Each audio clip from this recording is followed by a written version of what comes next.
Hai guys, welcome back to my YouTube channel Arela Alfwine. So hari ini gue excited banget ketemu kalian karena di konten gue hari ini gue punya segmen baru yaitu story.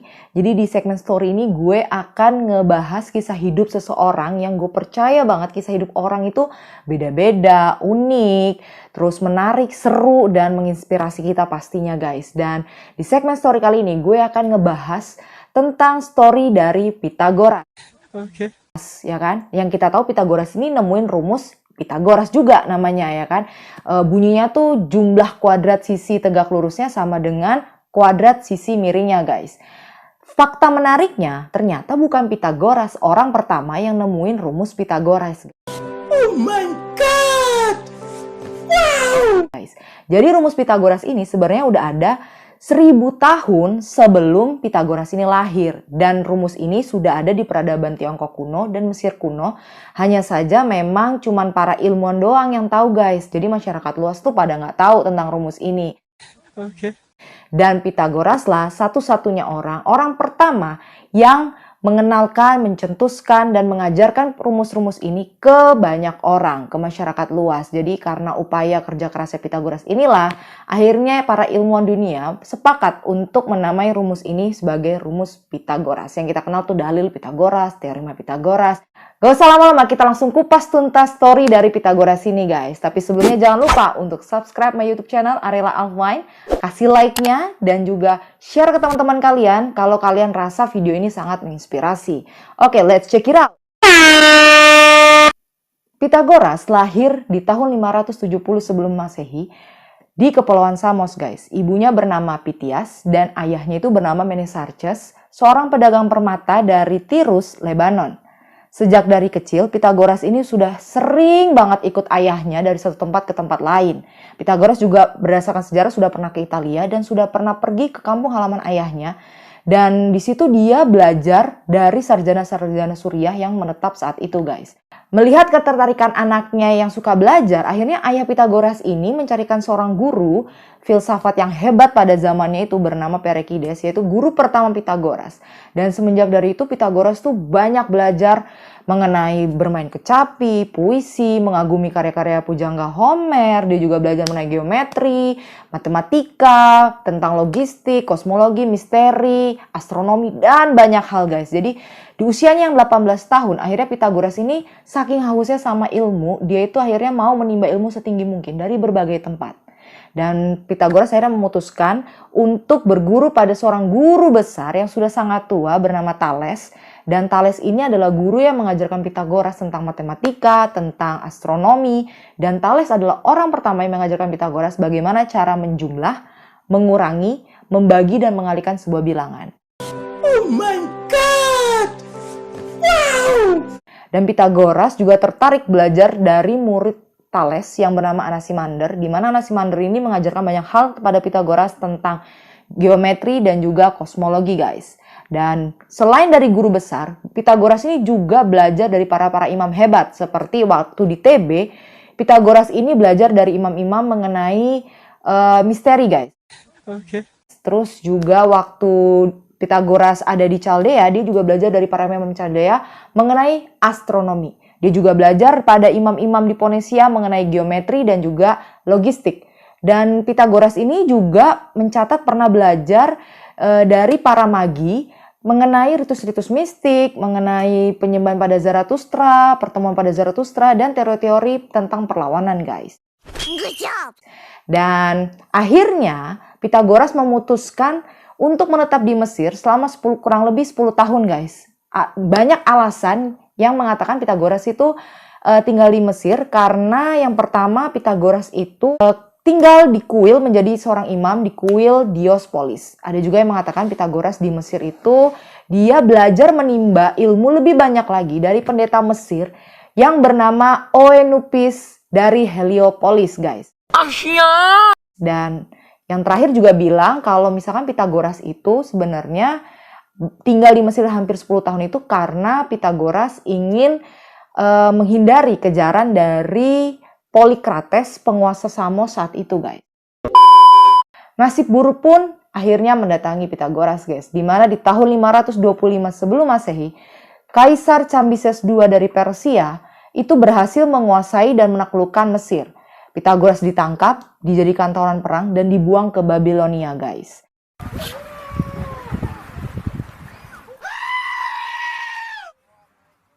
Dan karena kepintarannya, Pitagoras ini nggak merasa dia itu jadi tawanan perang, guys. Tapi Pitagoras malah gampang banget akrab sama para majusi-majusi, imam-imam yang hebat banget. Dan dia mendalami ilmu matematika dan musik, guys.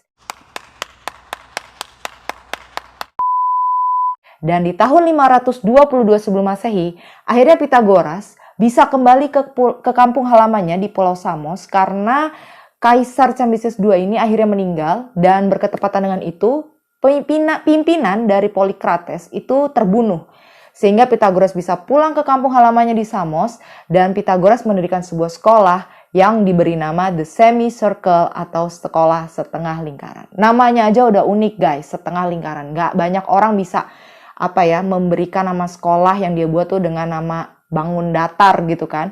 Dan Pitagoras ini memiliki tujuan-tujuan khusus dalam sekolahnya. Akan tetapi pimpinan Kepulauan Samos pada saat itu menginginkan Pitagoras untuk terjun ke dunia politik.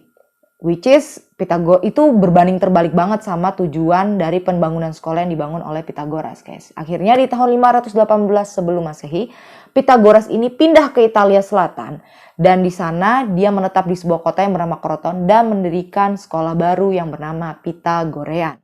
Sekolah Pitagorean itu menerima siswa laki-laki dan juga siswa perempuan. Hanya saja untuk siswa perempuannya tidak bisa tampil di banyak pertemuan publik karena memang tradisi dari wanita-wanita Kroton yang tidak boleh banyak keluar atau tampil di depan publik saat itu, guys. Dan Pitagoras membagi dua kaum Pitagorean. Yang pertama itu kaum matematikawan atau pelajar, di mana kaum matematikawan itu harus belajar, bekerja di sekolah, dan mengikuti aturan-aturan dari Pitagoras.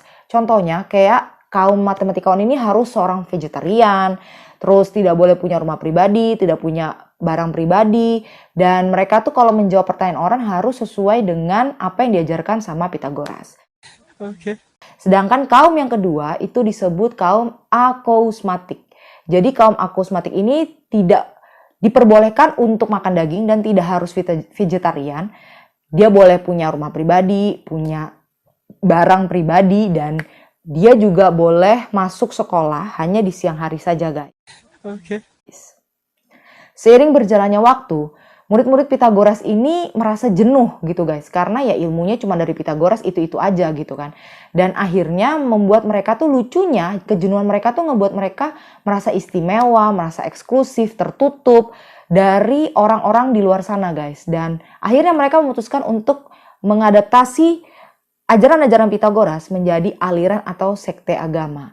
Dan tentunya untuk menjadi kaum Pitagorean pada akhirnya harus membutuhkan kerahasiaan yang sangat ketat, guys. Dan banyak masyarakat Kroton sudah mulai resah dengan faham-faham baru yang dilahirkan dari kaum Pitagorean. Contohnya saja, Pitagoras ini mengklaim dirinya kalau dia tuh punya anugerah adikodrati dan punya kemampuan untuk berbicara sama hewan, bisa menghentikan ombak laut, menghentikan angin bertiup, menghentikan hujan es jatuh, hanya dengan angka. Oh my god! Wow! Pitagoras juga mengklaim kalau dia itu ingat masa lalunya, masa lampaunya, dan dia bilang kalau dia itu sebenarnya reinkarnasi dari pahlawan Troya yang bernama Eporbus.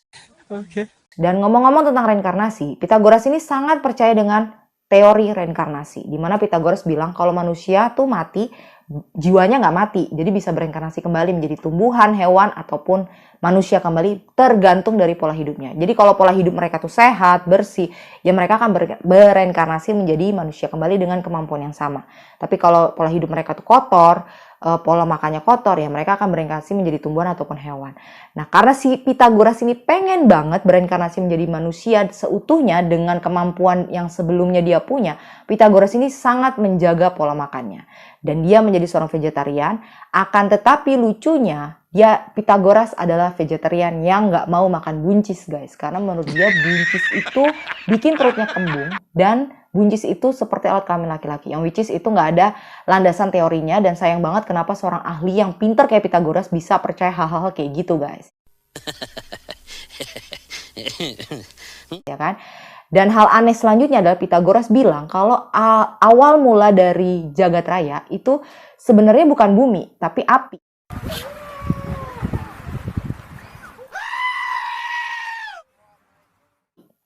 Dan Pythagoras juga mengklaim kalau angka itu memiliki karakter, guys. Jadi kayak ada angka yang karakternya cantik, jelek, angka yang sempurna, nggak sempurna, angka yang feminim, maskulin, ya kan. Dan Pythagoras tuh dalam pemujaan-pemujaan bersama dengan murid-muridnya itu suka bilang kayak, berkatilah kami dewa angka.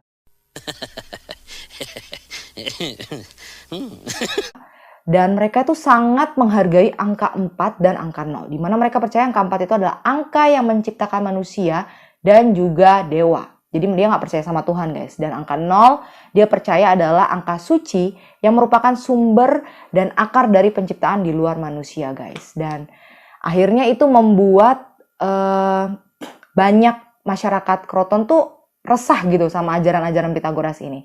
Dan kefanatikan dari murid-murid Pythagoras ini akhirnya membuat masyarakat semakin resah lagi karena mereka tuh nggak terima kritik, mereka nggak terima masukan, mereka nggak terima saran, meskipun itu dari sesama murid Pythagoras. Dan nasib tragis dari salah seorang murid Pythagoras bernama Hippasus, yaitu adalah dia akhirnya dibunuh hanya karena dia menemukan kalau hasil dari rumus yang ditemukan sama gurunya itu bisa menghasilkan bilangan irasional. Kayak akar 2, akar 3, akar 5. Dan zaman itu kan emang gak ada kalkulator, guys. Jadi emang kalau untuk ngitung akar 2, akar 5 itu sangat ribet. Dan murid-murid Pythagoras yang fanatik itu nganggep Hippasus itu merusak mahakarya sang guru. Dan akhirnya Hippasus pun terbunuh.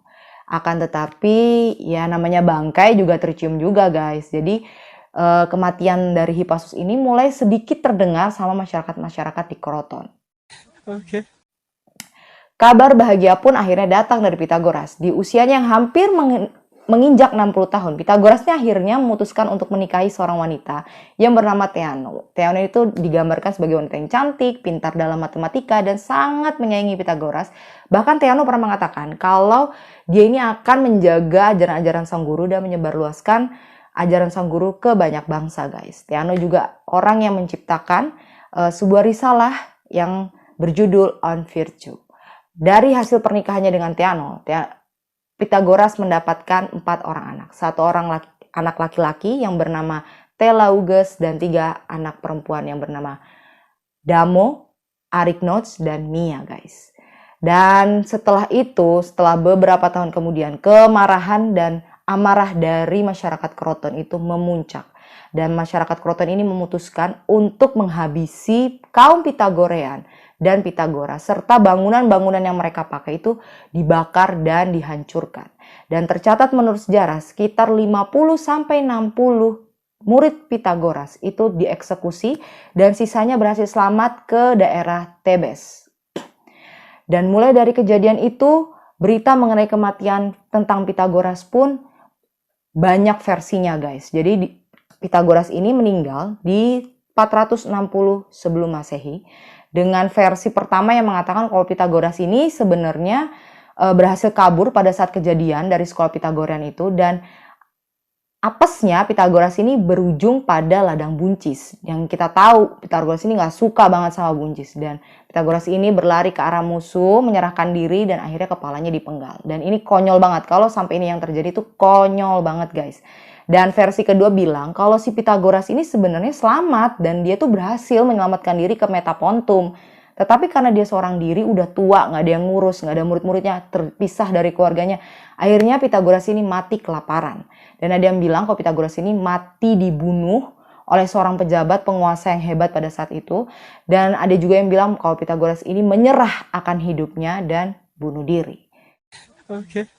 Setelah kematian dari Pythagoras, karya-karya Pythagoras pun akhirnya mencuat ke permukaan dan mulai dikenal oleh banyak orang, guys. Kayak karya rumus Pythagoras, Golden Ratio tentang cangkang cangkang siput, bagian atas tubuh, bagian atas manusia dan bagian bawah manusia itu bisa dihitung dengan perbandingan, galur-galur pada nanas, dan Pythagoras juga bilang kalau semakin tinggi golden rasionya, maka semakin nilai estetikanya itu tinggi, guys. Dan Pythagoras ini adalah ilmuwan yang termasuk cerdik pada zaman itu karena Pythagoras berhasil mengabadikan karya-karya temuannya itu dengan cara mengukir pada tanah liat dan mengeraskannya, guys. Sedangkan pada saat itu, ilmuwan-ilmuwan lain tuh belum bisa mengabadikan karya-karya mereka karena tidak ada kertas, tidak ada tinta.